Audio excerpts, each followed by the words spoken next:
mais uma Santa Ceia do Senhor. Eu tenho dito por vezes que domingo é o dia mais incrível da semana. Este domingo que antecede o domingo mais incrível que eu vejo para o cristianismo, é o domingo de Páscoa. É o domingo da entrada triunfal do Senhor Jesus em Jerusalém. Domingo de Ramos.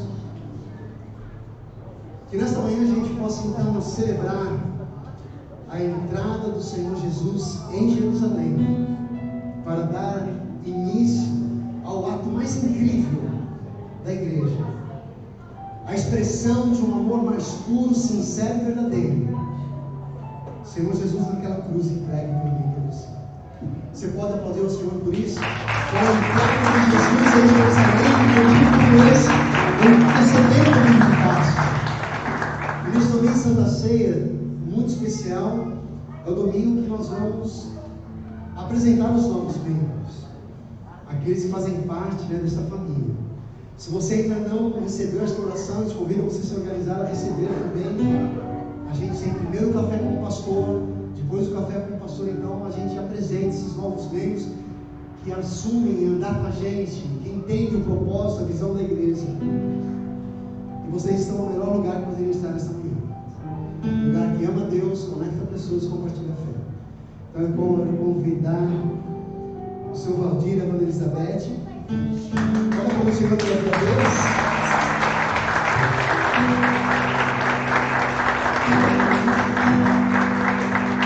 Convidar também o Bruno, a Dayana, o Matheus e o Miquel.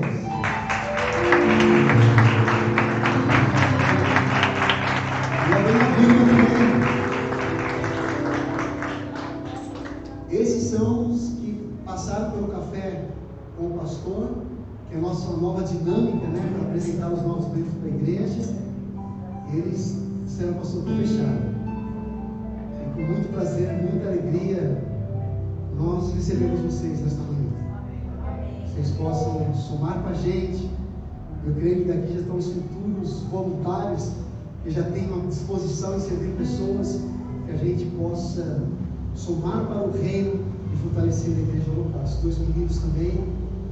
Então você quer fazer parte dessa família, de uma forma assim oficial. Quando a gente anunciar o próximo café com o pastor, que também é aos domingos às 18 horas, vem com a gente participar desse café, para que você possa então receber essa oração. Convido todos vocês a ficarem em pé. Eu quero orar por vocês de uma forma muito diferente e agradecer a Deus pela vida de vocês, e que este novo ciclo, de uma forma agora oficial, seja algo tão engrandecedor. Vocês vivam uma paixão tão grande no Senhor Jesus, através desta igreja, deste ambiente. Amém? Tira as mãos para cá, feche os olhos de vocês. Senhor, muito obrigado, meu Pai, por esses que nesta manhã assumem esse compromisso de uma forma pública, fazem parte dessa família. Como ministro do Evangelho, eu unjo eles, meu Pai, para que através dessa unção aconteça uma proteção sobrenatural, um caminhar tão saudável na Tua presença, e assim nós possamos continuar somando para o reino e fortalecendo a igreja local. Muito obrigado por essas famílias, pela dona Vilma, que fazem parte desta igreja de uma forma oficial. Em nome de Jesus, essa igreja crê, diga amém. E agora o Senhor, em nome da vida deles, eu abraço vocês pela vida desses novos membros desta família chamada Vida. Amém. Graças a Deus. Abra sua Bíblia no Evangelho de Lucas, o capítulo é o 22, o versículo é o 14. Que alegria imensa nessa manhã poder participar desta mesa com a pastora Leni, pastor Marconi, pastor Marcelo. Que privilégio gigante poder ministrar a Santa Ceia para vocês. Que alegria, que alegria. Posso contar uma historinha que faz todo sentido com esse domingo, a data de hoje? Um burrinho muito feliz, muito alegre, pilhado com o que ele havia vivido. Você conhece essa historinha, né? Então ele chega para a mãe burra e, numa euforia, pilhado, feliz, né? Mamãe, hoje aconteceu algo incrível comigo, eu estou radiante, eu nunca tinha vivido isso antes. E a mamãe burrinha, né? O que foi, burrinho? Eu fui para um lugar, e quando eu cheguei naquele lugar, um lugar estranho, distante, as pessoas começaram a aplaudir e assobiar e lançaram galhos de plantas no chão, folhas no chão, tecido no chão. E quando eu passei ali, então, sobre aquele lugar, naquele corredor, eles aplaudiram muito, e gritavam muito, e festejaram muito. Que dia incrível que eu vivi, né? E aí ela perguntou, quem estava em cima de você? Aí o menino disse, um tal de Jesus. Aí ela, entendi por quê. Que você permita com que Jesus seja a referência e Ele brilhe em você. Que neste domingo da entrada triunfal de Jesus em Jerusalém, Jesus brilhe em tua vida. Evangelho de Lucas, capítulo 22, versículo 14, assim: quando chegou a hora, Jesus e os seus apóstolos reclinaram-se à mesa. Feche os teus olhos. Senhor, muito obrigado por esta Santa Ceia tão especial, por esse dia tão incrível. Esse dia que marca a nossa caminhada de fé em direção a olhar para o Senhor Jesus. Que em uma caminhada, creio que árdua, Ele materializa o amor incondicional para nós. E o incrível é que uma mesa estava posta com o Senhor Jesus e os seus discípulos, e ali eles viveram algo que transformou a vida deles. Nesta manhã há uma mesa posta, a mesa da Santa Ceia, que vai transformar a vida de muitas pessoas que aqui estão, em nome de Jesus. Se você crê, diga amém. Semana passada nós falamos a respeito daquilo que em nossa vida a gente vive como se fosse um livro, e nesse livro existem várias páginas, e nesse livro existem capítulos, estações, e por vezes pessoas estão paradas em determinados capítulos e não conseguem evoluir, não conseguem avançar. Minha ministração então foi justamente a respeito para que você parasse de viver uma vida estacionada em um capítulo e pudesse avançar para os novos capítulos, para a nova história. E eu creio que muitos deixaram de serem vitimistas e se tornaram protagonistas de suas próprias histórias. Eu creio que aconteceu isso. Que Deus está sempre dando oportunidades para nós vivermos uma nova história. E quantos de nós nunca fomos feridos? Quantos de nós nunca ferimos alguém? Isso faz parte de capítulos da nossa vida.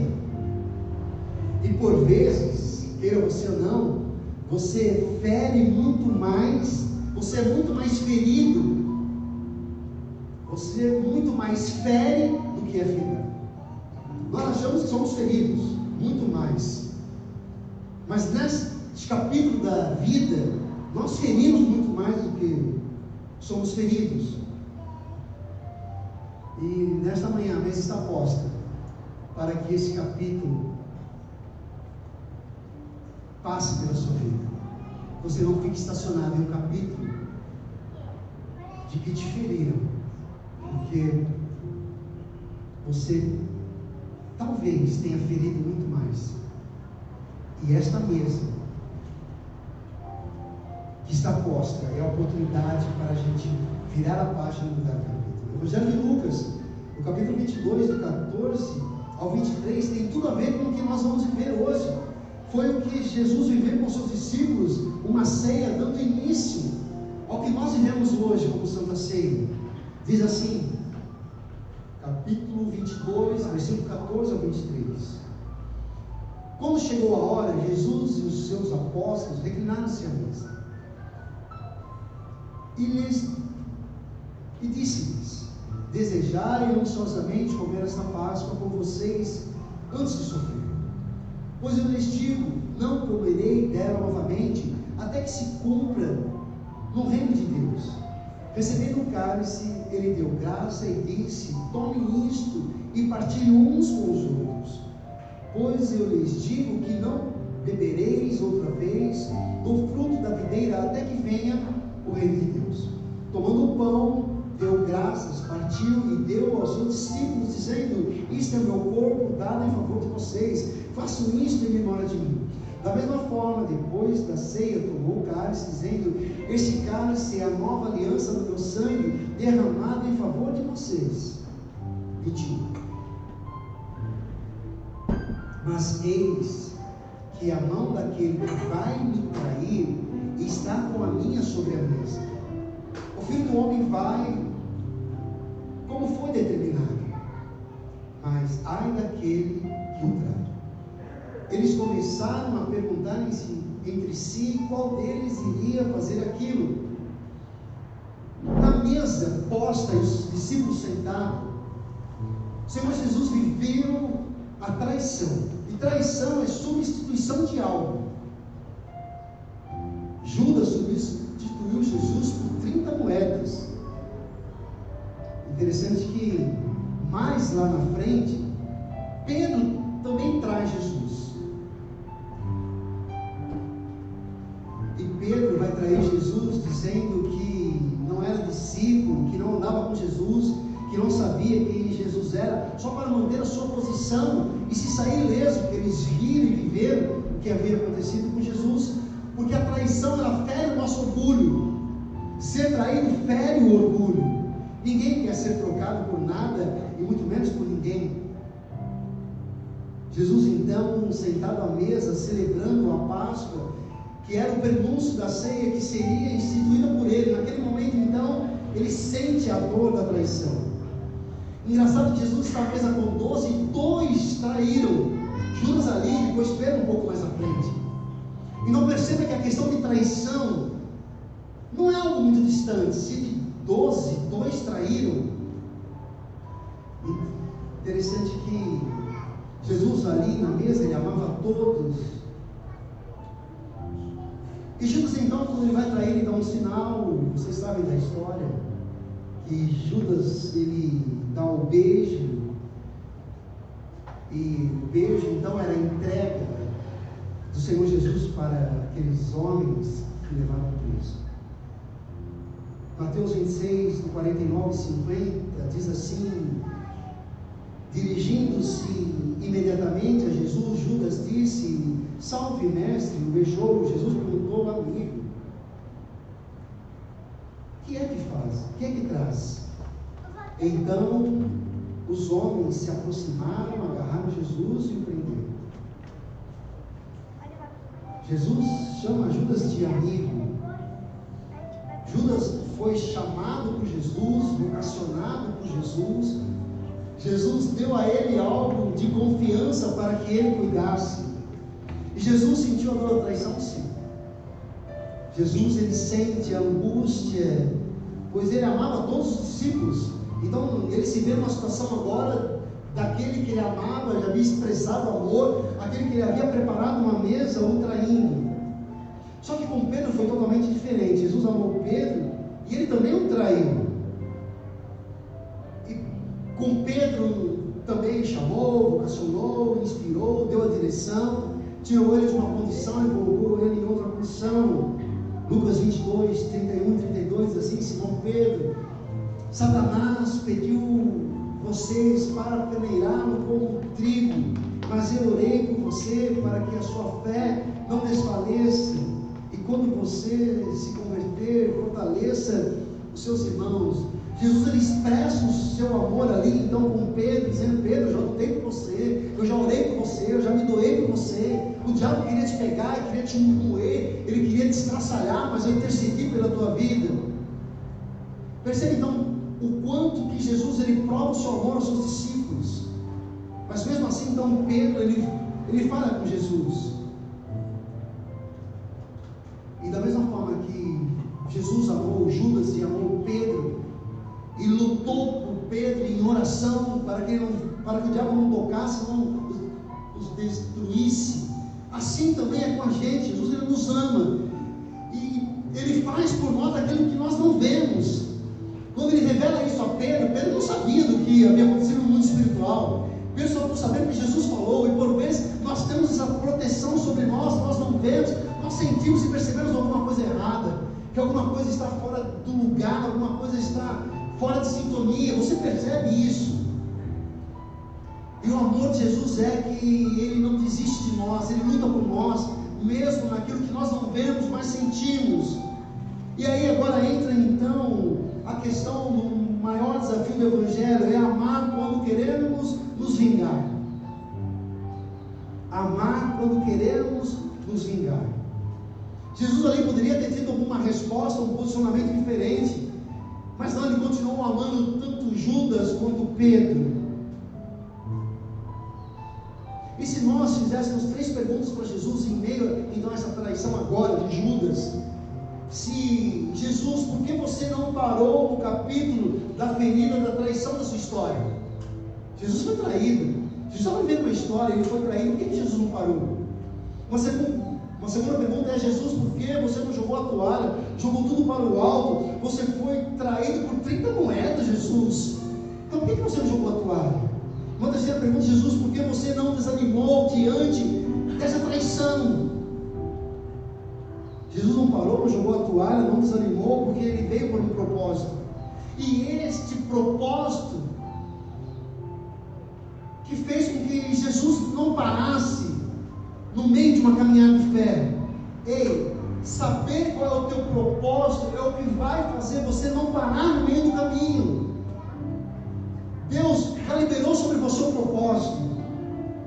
propósito de fé, um propósito de se entregar, de servir, e isso faz com que a gente não pare.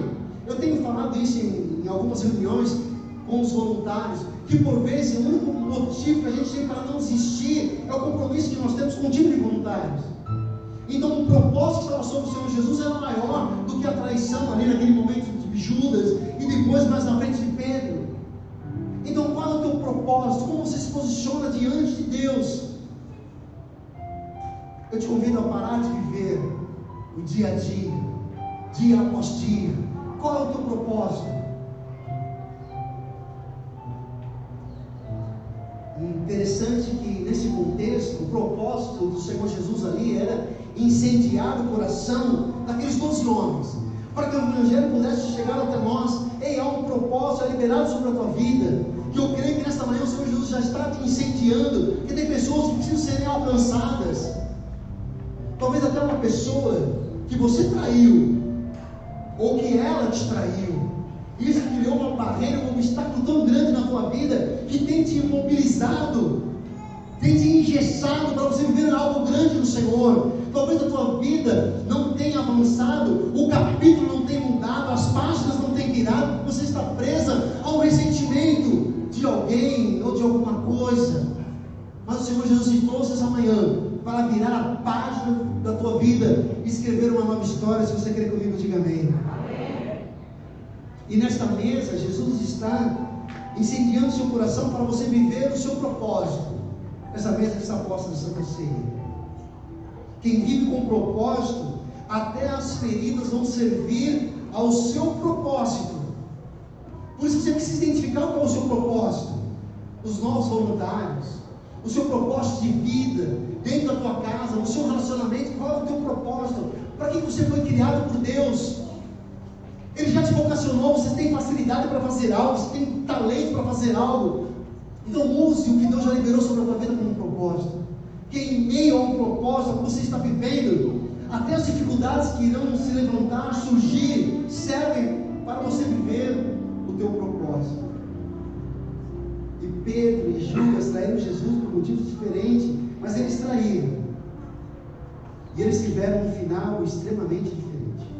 Judas então sai daquela mesa, daquele ambiente desorientado, ele tenta devolver as moedas para quem havia negociado com ele, mas quem negociou diz: ei, o melhor é teu, você que se vira, não quero saber dessas moedas, não tenho nada mais mais a ver com isso. Aí Judas vai e acaba dando cabo da sua própria vida. E Pedro tem um final totalmente diferente do que Judas teve. Ele prega e multidão é salva, assombra, cura pessoas. O arrependimento é uma página em branco que Deus quer escrever coisas novas. Judas teve remorso, ele tentou ali, mas não conseguiu, e acabou dando cabo da sua própria vida. Na contrapartida, o texto diz que Pedro, ele chora amargamente. Lucas 22, 61 e 62, assim, o Senhor voltou-se e olhou diretamente para Pedro. Então Pedro se lembrou da palavra que o Senhor Jesus tinha dito: antes que o galo cante hoje, você me negará 3 vezes. Saiu dali e chorou amargamente. Os dois traíram. Um por ter negociado a entrega do Senhor Jesus, o outro por ter negado que ele era discípulo, que conhecia Jesus. Mas Pedro se posicionou de uma forma diferente. Pedro trilhou o caminho do arrependimento. Engraçado que Pedro ali, então, ele ensina para nós algo incrível. E quando eu tive a compreensão do que Pedro estava me ensinando, eu quero compartilhar com você, o arrependimento é uma página em branco para Deus escrever uma nova história. Então, quando há arrependimento, parece tipo assim, tudo é deletado e vamos viver algo novo. Eu não sei qual é a condição que Deus te trouxe neste lugar, neste ambiente, nesta manhã. Se você traiu alguém, ou se você foi traído por alguém.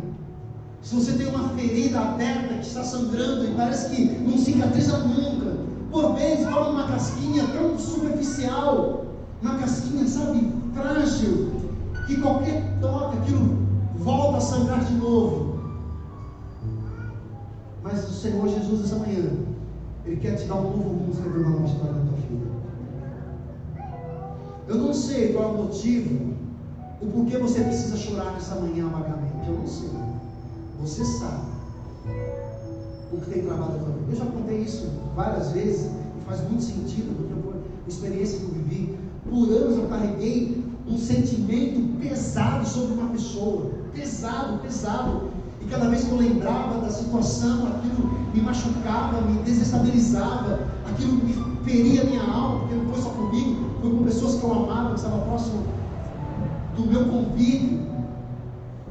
E eu vinha à Santa Ceia e pedia perdão: Senhor, eu quero perdoar. Eu ensinava a igreja: fala o nome da pessoa, aquela que te feriu, que te machucou, fala o nome dela, você precisa liberar perdão. E eu falava o nome da pessoa, e tal. E aquilo eu sentia paz, no outro dia me vinha a lembrança, aquilo voltava de novo. Mas um dia eu decidi colocar um ponto final nessa história, nessa amargura que eu estava sofrendo. Interessante que a outra pessoa, ela parou a vida dela, sim ou não? Sim ou não? Continuou vivendo, sendo a mesma pessoa, falando do mesmo jeito, tratando as pessoas do mesmo jeito, mas eu estava apodrecido, eu estava ferido, eu não conseguia evoluir, não conseguia crescer. Aí um dia, como a gente fazia todos os meses, a gente ia para um monte orar, eu saí de casa determinado: hoje eu vou dobrar o meu joelho e vou orar pela pessoa. Eu tenho ensinado que tem que falar o nome dela, então eu vou orar por ela. Eu dobrei o meu joelho no monte, no momento lá que separava as pessoas, cada um ficava no seu canto. Eu dobrei o meu joelho e eu comecei a falar o nome da pessoa. Senhor, eu não quero mais ter esse sentimento. Isso tem me destruído, isso tem me machucado, tem me paralisado. Eu senti sair de mim um alívio. Eu senti sair algo dentro de mim que me renovou. Ou seja, o arrependimento é uma página em branco para Deus escrever uma nova história. Eu vivi isso. Eu não sei o que você precisa viver. Um colaborador, um funcionário, um concorrente, um cliente, um amigo, um marido, um esposo, um filho. Eu não sei, de repente sou eu o teu problema. Eu não sei qual é o teu problema. O que eu sei é que esta manhã é a manhã de você mudar a página e viver um novo capítulo na tua vida.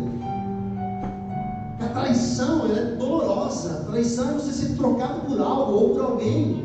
ou você trocar alguém por algo, mas Deus vai virar a página da tua vida esta vida. Quem quer comigo isso?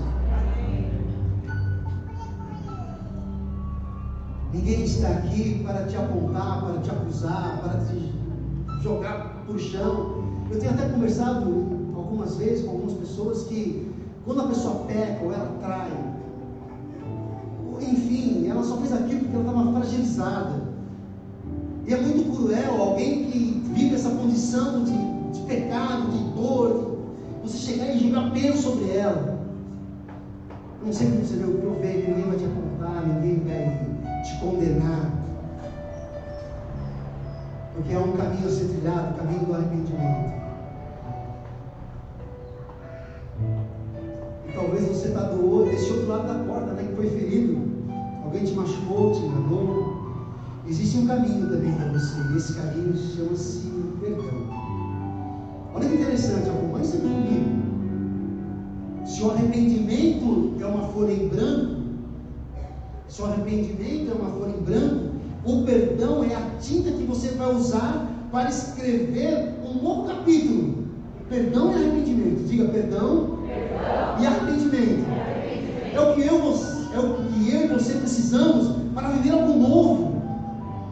Mas algo novo potencializado. Sabe aquilo que você se firma e pula? Com firmeza, você avança. É isso que Deus quer que a gente venha viver. Perdão é abrir mão do direito de ir contra alguém que lhe fez algo. Perdão é abrir mão do direito de ir contra alguém que lhe fez algo. Fecha a mão assim, ó. Fecha a mão. Dá vontade, não dá? Dá ou não dá? Vários ainda em várias pessoas. E sabe que você tem direito? Mas faz assim, não é assim. Vamos lá, um triozinho parador aqui, ó. Entende a verdade? Faz assim. Você tem direito de socar alguém. É direito que você tem de. Mas o interessante é que Deus, Ele escreve uma nova história em sua vida quando você tem o direito de socar, mas você abre mão. Isso. Você pode aplaudir isso? Você abre mão do direito de socar. Isso é o Evangelho, isso é o amor de Jesus. Jesus poderia ter pegado Judas. Ei, Judas, você está maluco, você está doido? Pedro, por que você não segurou? Não, Jesus abriu mão. E como ele abre mão também, agora vem para nós. Quantas vezes nós traímos Jesus? Ei, conta comigo, eu vou estar lá. E você traiu Jesus. Assumiu um compromisso, depois já teve um compromisso. Já tem um compromisso de vinho, agora teve outro compromisso. Cadê o Júlio? O Júlio é cheio dessa. Júlio assumiu um compromisso daqui, daqui a pouco. Você não veio? Ah, tive um compromisso. Assistiu o São Paulo. Interessante que Jesus, bem resolvido, não parou seu propósito em um capítulo qualquer da traição de Judas e de Pedro. Ele cumpriu seu propósito na cruz. Ele virou a página. Diga, Jesus virou a página. Porque Jesus, bem resolvido. Engraçado que Pedro, ele não soube lidar com aquela situação. Pedro não soube lidar com o que ele estava vivendo ali. Pedro, então,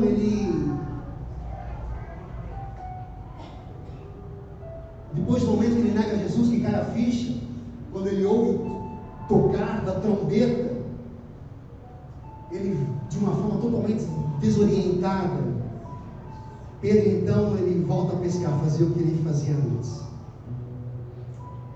E naquela pesca, então, que ele volta a fazer o que ele fazia antes, que ele era habilidoso naquilo que ele fazia, talentoso, forte, bravo, corajoso. Ele não pesca nada a ponto de ficar quase sem roupa. O texto diz Números, a nudez era só uma roupa íntima de proteção. E naquele Naquela noite, então, Pedro ele passa a noite inteira tentando pescar e não conseguiu pescar. E não tem dúvida que ele estava num estresse muito alto, desorientado até fisicamente. Pedro não prestava mais para fazer o que ele fazia antes. Jesus chamou, vocacionou, mas na pressão ele nega, e naquele negar, ele viu seu mestre sendo crucificado, ele se desorienta, volta a fazer o que ele fazia antes, mas ele não prestava mais para fazer o que fazia antes. E quando nós tentamos voltar para a velha vida, depois de conhecer Jesus, a gente não dá mais certo. Pastores, essa eu acho que é a maior prova que a gente tem quando uma pessoa se converteu de fato e de verdade ao Senhor Jesus. Ela não presta mais para voltar a fazer o que ela fazia antes. Quando ela aceita Jesus, há um caminhar diferente, uma vida diferente. As coisas são diferentes. E agora, aqueles que aceitam Jesus, eu creio que vocês aceitaram Jesus e vivem essa nova história. Agora você está estragado para o mundo, agora você é de Jesus. Sabe, você não cabe mais no mundo, o mundo não tem mais nada a ver com você. Há uma nova história, uma nova vida. Por isso, quando as pessoas voltam a fazer o que faziam antes, eu fico com um pé atrás, respeito se realmente ela estava vivendo intensamente o amor de Jesus, ou se ela estava envolvida com a igreja. Porque aquele que se converte a Jesus, ele fica estragado para o mundo. Pedro, então, desorientado, não sabia nem fazer mais o que ele fazia antes também. E ali Jesus, então, da praia, ele dá um grito e... Ei, está difícil a pescaria? Eles não vêem, mas eles ouvem Jesus. E a última cena que eles tinham de Jesus foi ele na cruz do Calvário, ou sendo crucificado para ser pendurado. Mas eles reconhecem a voz de Jesus. Quantos de nós também já tivemos experiências com o Senhor Jesus de uma forma tão grande, e parece que Ele não está mais com a gente, não está mais ao nosso lado, mas nós ouvimos a sua voz, e parece que a gente não quer ouvir, mas Ele continua te chamando, Ele continua falando para você, te dando uma direção, como Ele fez ali com os seus discípulos. E a resposta então daqueles pescadores: olha, estamos a noite inteira aí, não pescamos nada. Jesus dá uma direção. Eles reconheceram a voz de Jesus. Reconheça a voz de Jesus, tem te dado direção. Jesus já tem te direcionado. E ao lançarem a rede, ao lado direito, eles pegaram muitos peixes. E ali então a rede se enche. Jesus ali ensina para eles: olha, vocês estão preocupados com aquilo que são resultados físicos, mas eu tenho muito mais do que isso para vocês. Pedro então ele pula na água e vai ao encontro de Jesus, e Pedro encontrou uma mesa com pão e peixe assado. O pão e peixe é composto nessa manhã para vocês. E hoje o próprio Senhor Jesus postou uma mesa para nós. O texto que nós lemos de início, né? Quando chegou a hora, Jesus e os seus apóstolos reclinaram-se à mesa. Mesa é lugar de relacionamento, lugar de cura. Ele vai te curar nessa manhã. Ele vai te curar nessa manhã.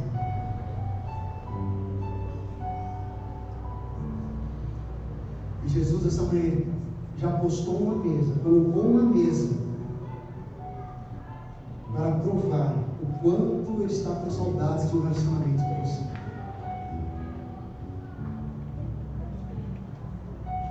Eu não sei qual o tamanho da tua dor, talvez da traição, ou as consequências de você ter traído. O que eu sei, Jesus quer restaurar a sua vida, independentemente daquilo que você fez com ela neste último capítulo. Jesus, depois de comer, começa um diálogo profundo com Pedro. E nesse diálogo, Jesus ele chega junto como Jesus chega junto com a gente também. Pedro, tu me amas mais que este? Sim, respondeu ele. Disse Jesus, cuide dos meus cordeiros. Aí Jesus insiste com Pedro. Jesus de novo, Pedro, tu me amas? Sim, tu sabes, respondeu ele. Disse Jesus, pastoreia as minhas ovelhas. E por uma terceira vez, então, Jesus ali na mesa posta, com o pão e com o peixe, pela terceira vez, então, Pedro, tu me amas? Tu sabes todas as coisas e sabes que te amo. Disse Jesus, cuida das minhas ovelhas. Isso me ensina uma coisa muito básica. Para cada vez que Pedro decepcionou Jesus, Jesus tinha compaixão para reconciliar e restaurar aquele Pedro.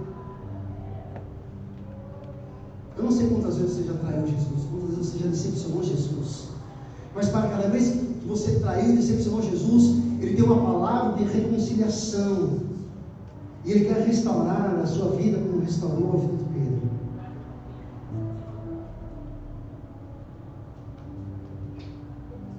Para cada vez que a gente disse não para Jesus, para cada vez que a gente traiu, para cada vez que a gente fugiu da presença dEle, Jesus tem uma pergunta: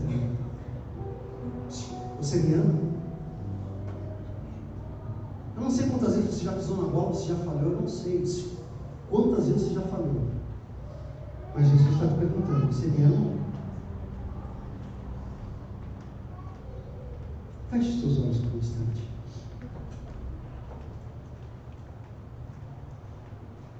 Feche os seus olhos.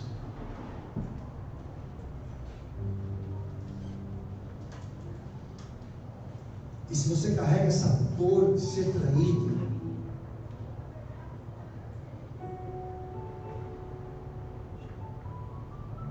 entenda que